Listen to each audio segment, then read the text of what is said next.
Nous devons ensemble avoir conscience que nul autre que nous-mêmes ne viendra sauver notre nation et que cela exige de chacun de nous une mobilisation tous azimuts. Peuple congolais, il est temps de nous lever, de nous serrer les coudes et d'agir pour défendre notre patrie, notre intégrité territoriale et l'intangibilité de nos frontières. La République démocratique du Congo est victime d'une nouvelle agression rwandaise et des actes criminels et terroristes du M23. Et moi, ils n'ont besoin que de notre encouragement. Dire simplement allez-y FARDC leur suffit comme encensement et force d'aller en avant. Allez-y FARDC, Bendele et Koyate.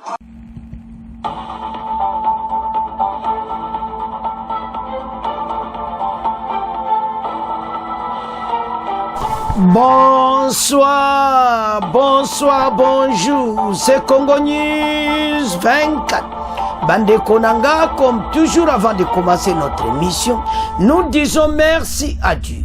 Nous disons merci à nos chers abonnés et téléspectateurs qui nous suivent partout dans le monde et en RDC. Bande Konanga, soyez les bienvenus.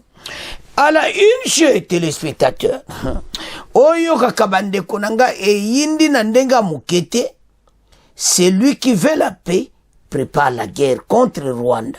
Mathieu Mubulu, USA et accord de Rwanda, Masolo et Zaka Kobetama. Alors, Panamboka, tous à la connecter parce que dossier oyo bokoyo kan émission, bande kobakoloba. Deuxième point, chers téléspectateurs. Armée ougandaise, les UPDF, ont envahi la localité de Orio en Ituri. Bande Kobasali déjà à peu près plus d'un mois. Basiba Botoli Orio. Alors, Banamboka, tous à la connecter, peut-on développer une émission. Chers téléspectateurs, émission Nabise Bandi et committant tous cela ensemble ma sole Mboka.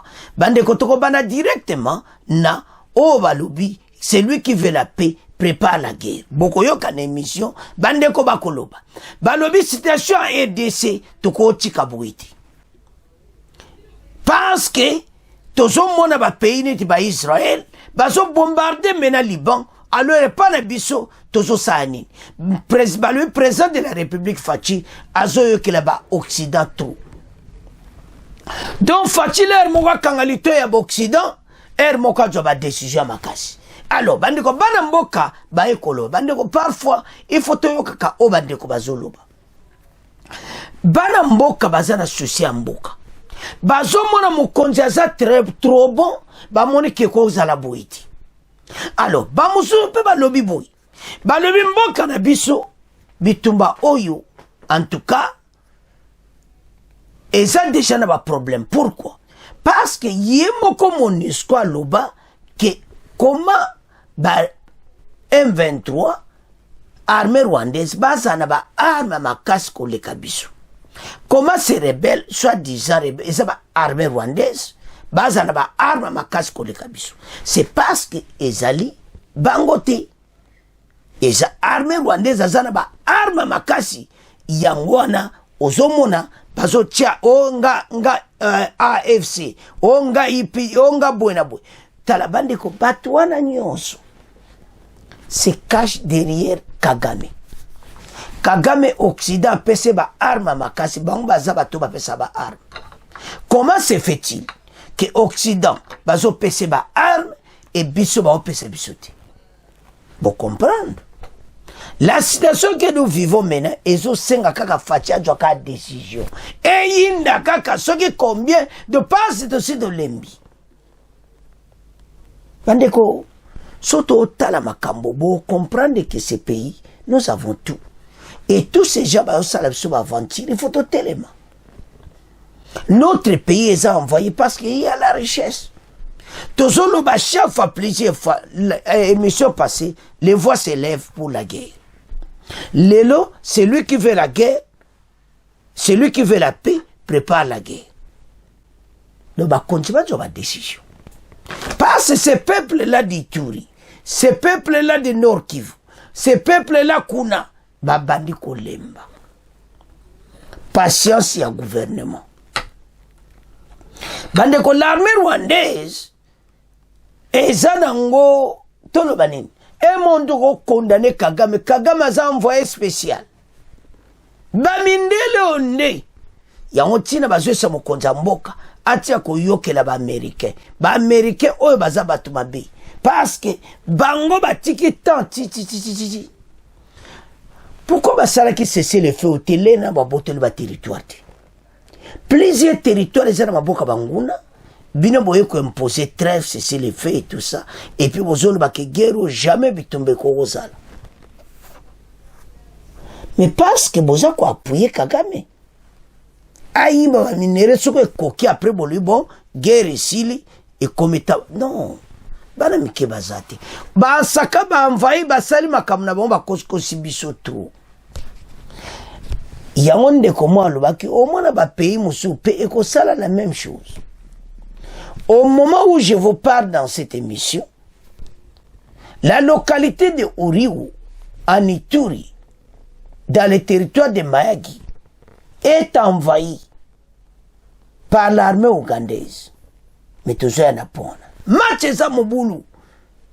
Si on tala, il faut que tu aies une décision à Kasipo.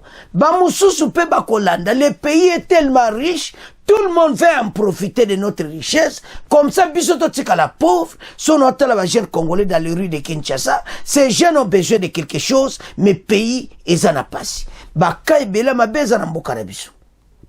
Le colo a passé. Alors que, la richesse tout ça nango, Congolais mon côté, à quoi souffrir. Je vous dis, tout ça 100 millions. Tout l'en est très bien. Tu as 100 millions de Congolais. Ce qui se cogne pays au millions de dollars au tout est kabiloko. Mbongo on appelle bazuka quelque chose après c'est na Congolais nyonso. Nyonso les 100 millions. Et de ça au coller ça 100 millions wana. Ce qui bazo iba ba ressources na bisoti. Au moins 100 millions penazo toucher mbongo par semaine. Asali na eti. Mbongo wa minere, mbongo mboka. Bazo lia penoyo kaka sécurité sociale. Mais pourquoi on peut pas le faire? C'est parce que les pays bazako yiba biloko na biso.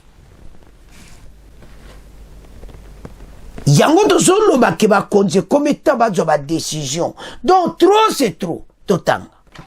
To comme na situation moko à l'est ezo senga baction à makasi bazwa contre banguna ya RDC. Pas ces pays a menacé tellement ya trop. Alors ces pays comme étant payer loba parce que banguna na biso balingi mboka oyo et avancé. Et Indi qui fait la paix prépare la guerre contre Rwanda et USA et accord de Luanda. Bah le accord de Luanda, bah américain, bah zone l'exception, bah leur. Tout ça l'ending Israël a sala. Et inda kaka, monte pe la kaka. Alors banamboka, ezako sakarate tokoyoka. Après toyoka bandeko mususu bakoloba ke non. Biso pour le moment guerre.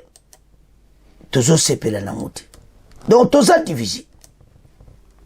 Mais toi, quand on est mission, yo peut préparer, yo peut se ligne guerre, loba ngana ligne guerre.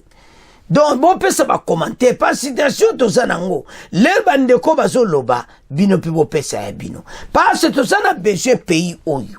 Ba konjiba jo ba décision makasi. On peut pas continuer comme ça, être faible devant Kagame, non, trop c'est trop. Tolanda, bon, to développer ma solo.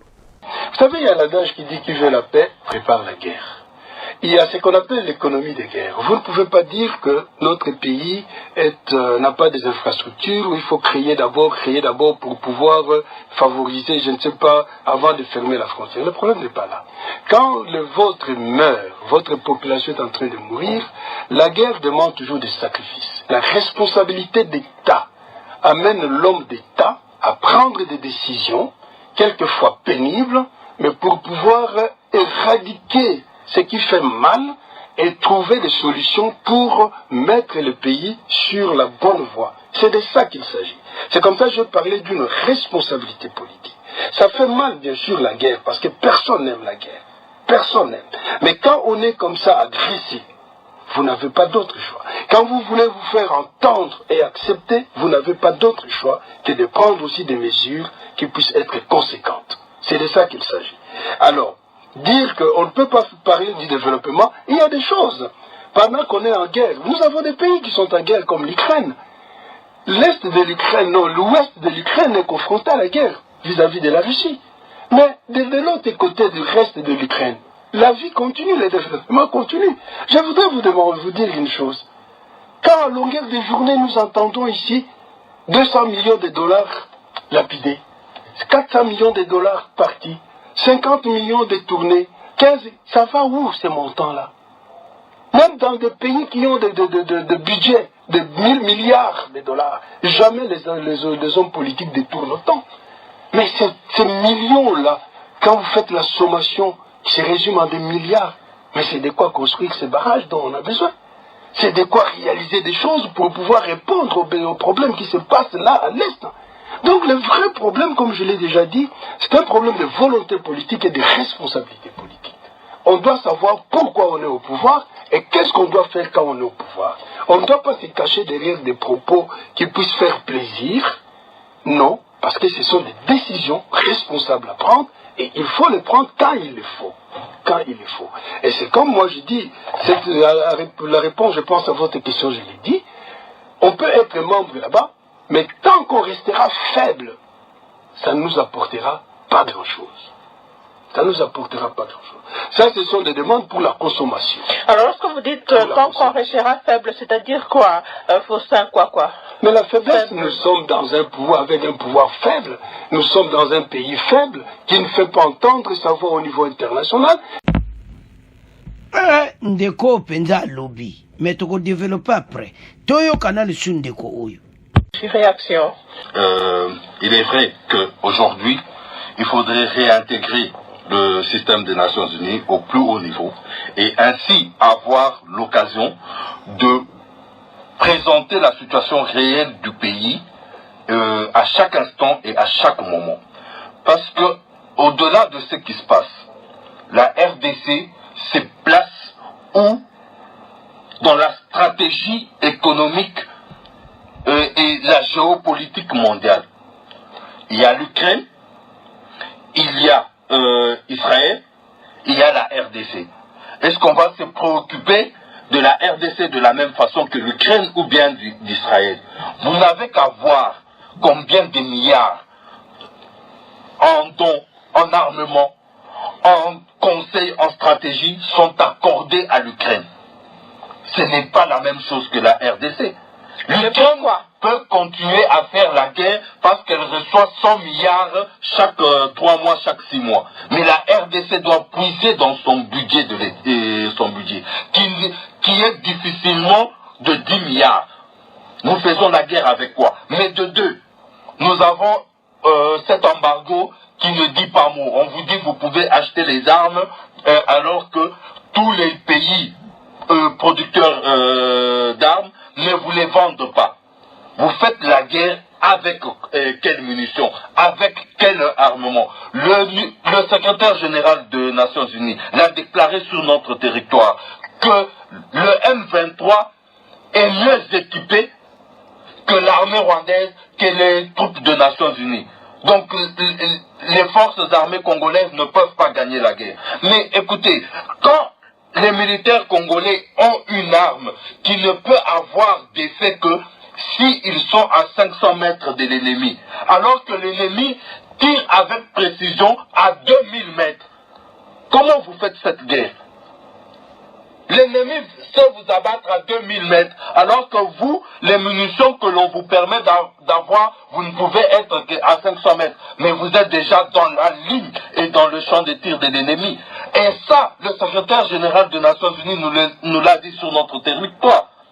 Donc, au même moment, il faut trouver des mécanismes et des négociations au haut niveau pour qu'on nous permette à entrer en possession des matériels militaires qui nous permettent de prendre les dessus sur nos agresseurs. Et c'est Et tout cela, il faudrait que nous soyons au cœur des discussions. Parce qu'on ne peut pas parler de vous à votre absence. Comment vous voudriez que d'autres personnes qui ne sont pas intéressées par la situation de la RDC parlent de nous et nous défendent s'ils n'ont pas d'intérêt au Congo? C'est une question légitime et je pense que le président de la République, au devant de toute cette situation, a compris qu'il faudrait que la RDC soit sur la table des discussions et ainsi elle peut porter haut et fort la situation réelle de la RDC. Et on peut, en ce moment-là, trouver des mécanismes, des solutions idoines pour permettre à notre pays de trouver comment faire face à toutes ces situations économiques, à toutes ces situations de guerre qui nous sont imposées. Aujourd'hui, vous savez, il y a plusieurs personnes qui profitent de cette guerre. Aujourd'hui, la traçabilité des munitions. C'est une question que nous devons placer. Comment est-ce que des rebelles savent s'armer mieux qu'un pays agressé? Ils ne produisent pas ces armes. Ces armes ne sont pas produites en Afrique. Donc, il faudrait que nous puissions d'abord placer le problème de la traçabilité des munitions sur la table pour que les pays qui vendent aux autres les armes puissent ne plus les faire. Merci. Bandeko tolandi biso nyonso. Tolandi bango nyonso. O aliboso wana pena alobi pena nyati ba point. Ay boso mona mena Ukraine. Bo mona mena Israël. Et tout cela babi ça. Babi l'état na biso. Baza makasité. L'état na biso fa telema. Et puis to tika koyokela ba Américain ba lobi tala Netanyahu. Azo bombardé, azo yokela ba Américain te. Azo continuer. Et c'est ba Américain ba tiki bango. Donc ça dépend de la décision ya ba konjo tozana bango. Donc Fatih et son équipe ba doit décision makasi. Comme ça ba voisin nyonso wana aux alentours pe ba banga. Il suffit ba kitana Rwanda kaka loko moko ya moto. Kaka moko Rwanda peli moto. Bato bakoyoka son ekwe. Oyo kaka yoka son. Et qui dit ben na kate ya Rwanda. Alors, on demande au chef de l'État, le président Félix, de prendre des décisions directes. Ba payer belé. Ba zala ki peka neti biso. Mais ba kontina bomba ya kote mona ke non soto landika ba mindele oyo. Tozo kena libulu. Et comité armé na biso bande kona biso nyoso ba do ba décision suicide. Parce que soto l'action que comme le ko la guerre, bato ba kotika ba aventure ba sa na mboka na biso. Trop c'est trop, on en a marre et comité la aider ça qui est liboso. Ba agression ezo salama. Parce bon ba yebi ke biso toko sala ngoti. Alors, wana bande kwa liboso balobi ke lui qui veut la paix prépare la guerre. Si vous qui na bande comme wana balobi après wana. Bango bazo pesa conseil peke ba éviter guerre ceux qui bobandi yango to éviter ndeni guerre kosila. Ça bazo pesa peler mo ba konzi raison que bazo tala parce bazo mona comment M23 azana ba arma makasi nde MONUSCO alobaki azui yango wapi.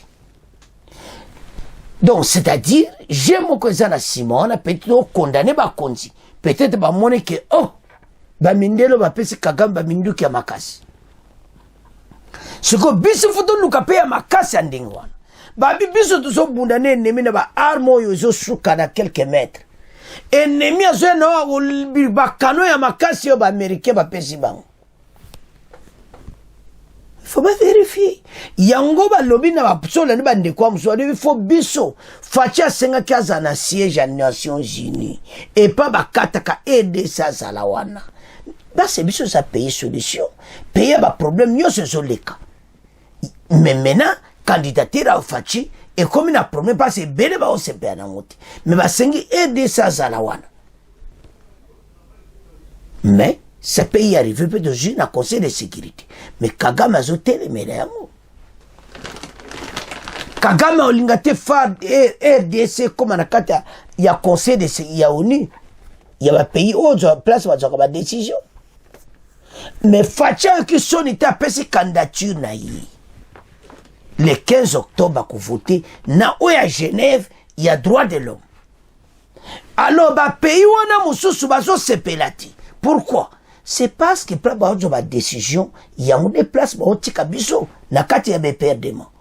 Toko sepeli soute pays na biso fait que liboso. Alors, Banamboka, Tolandi, c'est lui qui veut la paix, prépare la guerre. Tolandi bandeko ba pesi opinion na bango que en tout cas mboka na biso ndenge bitumwe soto lobito sa la guerre. Ba problème belé yangwana tomeka ko kena ndire biso to préparer ka armée mais to kena dire ba kora Luanda wana to avancer na. Donc boyo ki de ba musuba ndimi bitumba mbala moko. Ba mususu ba lobino total.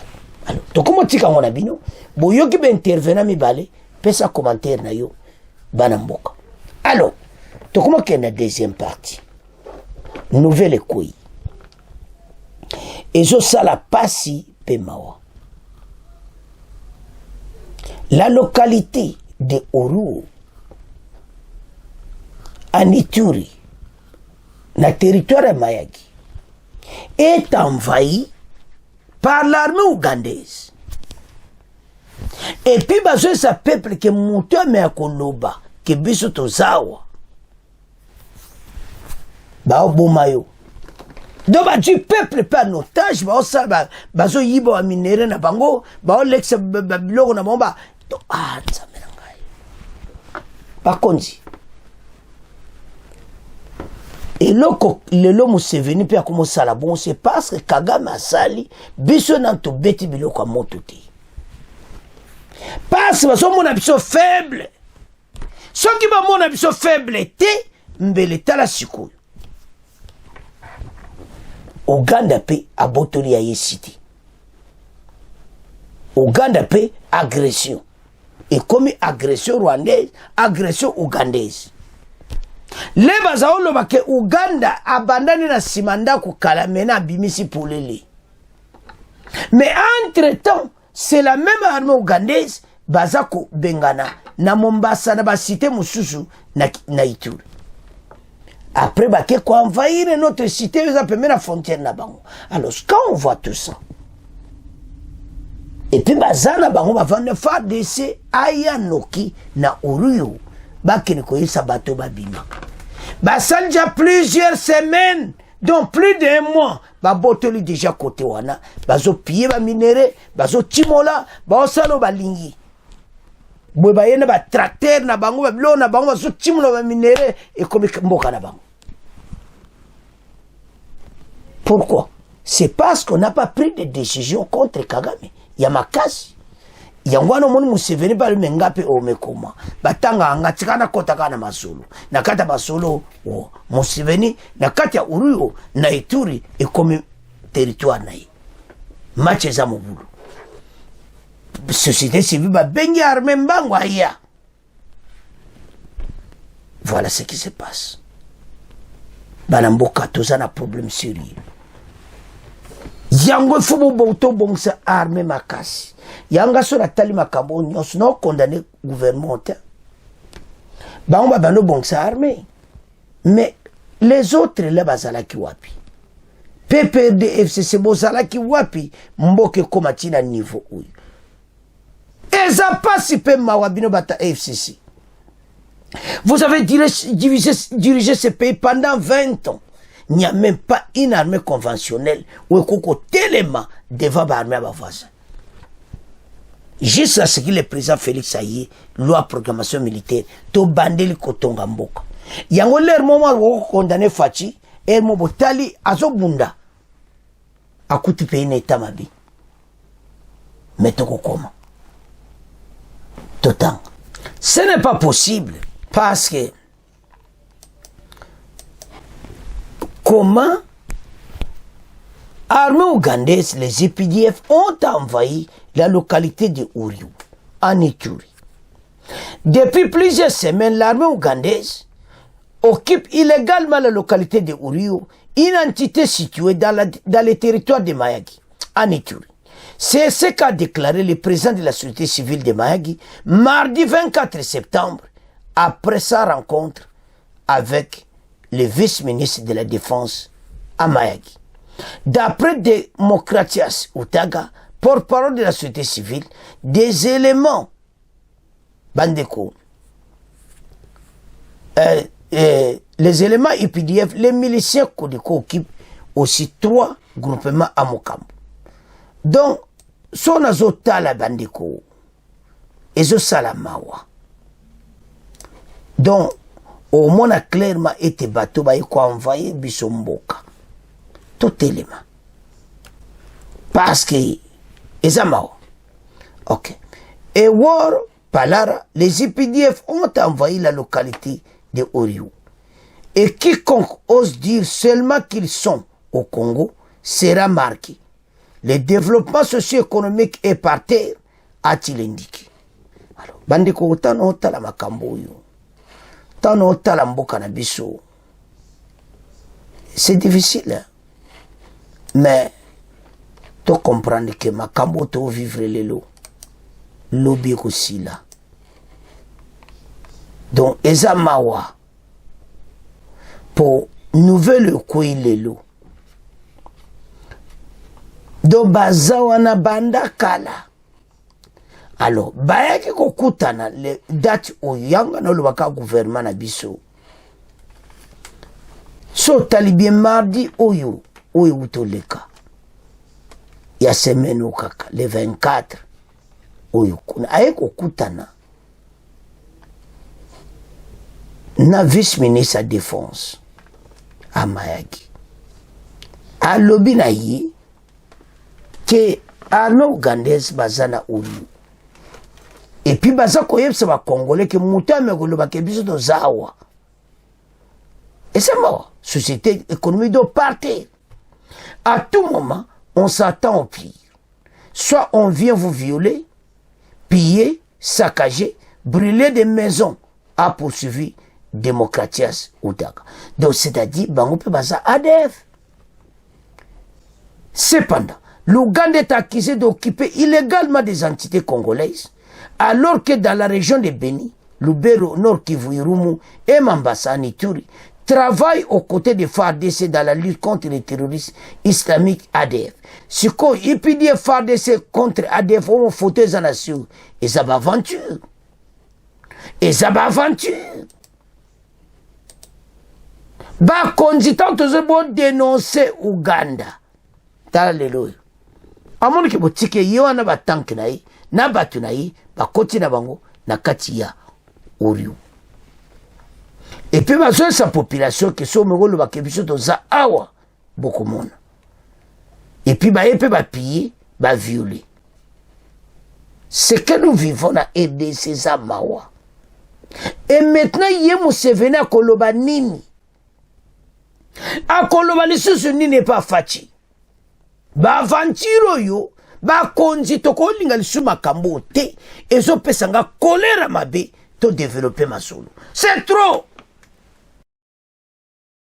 Bandeko tolandi to tangiwana. Lelo Museveni a commis pas eko envahir naï. C'est parce que batika kimboka ndenge wana liboso. Kagame asala ki to menasaki bango na ndenge ya mabete. Butala.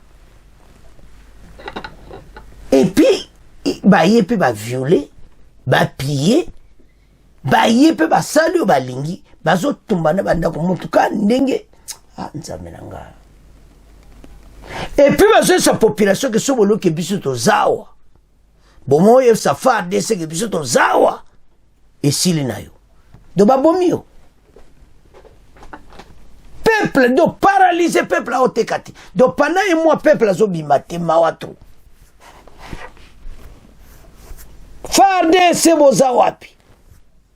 Alors que Bayako et Sabino c'était le mardi, Bayako Lobanabino. Non, il faut agir. On ne peut pas continuer comme ça. Le pays est envahi à tel point que donc, depuis mardi, il y a action en FARDC. L'armée ougandaise a Oriou.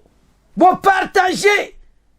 Tous a besoin armée ne soba kenno ki ko soba kene parce que quand le bango va quitter le bango baza ba luana bazo yoka soni déjà parce que ba reverser bango baza ko sana ko batama. Et maintenant pourquoi Museveni a été envoyé au Rio?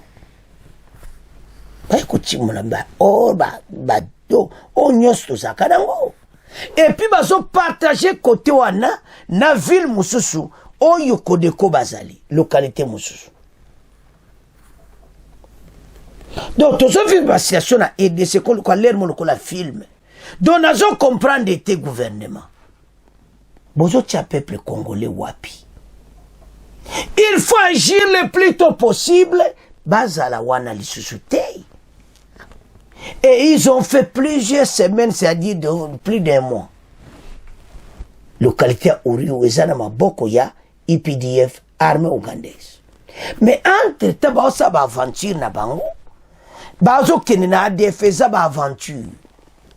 Bon bengana armée ougandaise, na makambu ya ADF. Ba konjibo yoka population. Ba konjibo yoka kape ba population. Parce que beaucoup regretter ce que peuple té. Boyo kotozo loba. Président Fati doit décision sikoyo. Bokate makambo ya ADF na armée ougandaise bazaba aventurier. Ils ont envahi notre pays. À Orio, ils sont là. Et puis, parce que savons que Moutou a kolobali kamboussili na yo. Ils viennent à la maison ba violer. De bao salo balingi. Bazui yango pende comme territoire ougandais. Bakonzi ta yango kujwa décision. Yango l'air moko bolana na émission bato bazolo bawana bande ko musu bazolo bazana raison. Balo bakonzi na msifu wazo ba décision makasi pour pays échanger.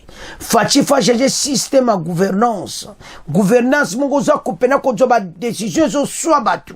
E mo konza mboka. Oko tika boyete.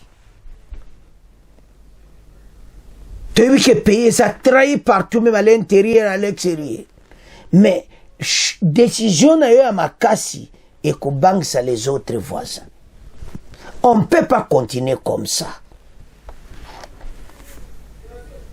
Soto la pays na biso batu basakani na mboka na biso oyebi makamoto omone toza traitala PPRD FCC atabo silkana mi bo diriger mboko plusieurs années botiki pays neta moko ya mabe oyo zomona ke ba voisin bazo zoatan makambo bazo sala parce ba moni qu'il y a un vide à to profiter mais loko nenga na zor pesa gouvernement faute zanine pourquoi banda kala boko kata ba relation na armée ougandaise c'est ADF pourquoi bonzo ba décision o tena ADF makambo so mwana polele boy elo ni Uganda comme me para biso tozo banga nini. Il est temps. Bande olikana kamana tsukana. On ndeba violer ndeba côté na territoire boy. Basa ko sala makama bebo tanga yango bo comprendre makama ba o sala na Orio. Donc zo sala na passe na Ituri. Et puis il y a sa vice-ministre de défense. Pas ce vice-ministre de défense Azakuna. Aeko yebisai. Ba décision ni yazu. N'a pas compris bien. T'es même vice-ministre de la défense. C'était civil à Koyeb, ce qui est l'armée ougandaise, Bazawana. Yoko Sarani. Immédiatement, commandé Farde, c'est pas bien en abango. Alors, neto le bateau évité. Ce qui va se baquer ou bien Bazali. Nouvelle admission au Lelo. Makabousse ça non plus de mois. Parce que peuple a Zakobanga. Alors, à partir de lobby, bande ko bo partager à émission o tenir à partir à lobby to yeba ceux qui bato ba se ba kiti batika mboka na biso mais esuka wana ti to kabwana na bango na makambu ya ADF wana ezaka bango moko armée ougandaise bazo kosa biso et ça ba alia démocratiser Ouganda barebele Ouganda na kati ya mboka na biso ADF baza kosala bazoboma bato tondima bino kaka. Alors peuple azo souffrir baza ko violer mais kosama kama be ba epe batumbi na banda kusomo. Lisez ça, ça va vous faire du mal. Alors vice-ministre de la défense azo au courant ba ça qui est déjà et c'est ma décision n'indasi azwaki toyo kabatona baki à partir à l'autre bande ko partage alors bana mboka eza ya kuyinda et comme temps oyo ma konjiba jo ba décision makasi. Celui qui veut la paix prépare la guerre et puis yami balé to kabona na ADF bana lelo ba cause sur na territoire na bisoté anongandaise. Alors c'est à ce point de comment clôturer l'émission. Bon, continuez à s'abonner. Au revoir. À la prochaine.